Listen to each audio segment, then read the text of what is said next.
ഇന്ന് ആലു പൊറോട്ട ഉണ്ടാക്കാം. അതിന് വേണ്ടി ഇതിപ്പോൾ 1 കപ്പ് വെള്ളം എടുത്തിട്ടുണ്ട്. അതിലേക്ക് ഉപ്പിടാം. ഇത് 2 കപ്പ് ആട്ടമാവുണ്ട്. അതിലേക്ക് ഇതൊഴിക്കാം. സൺഫ്ലവർ ഓയിൽ, കുറച്ച് സൺഫ്ലവർ ഓയിൽ ഇതിലൊരു 3/4 സ്പൂൺ ഒഴിച്ചിട്ടുണ്ട്.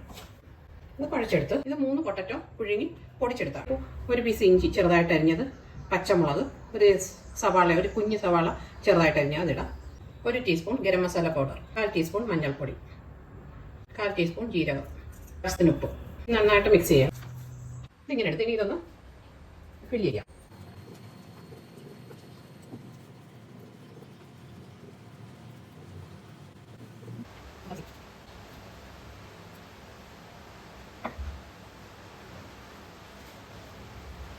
ഇതൊന്ന് ചുട്ടെടുക്കാം.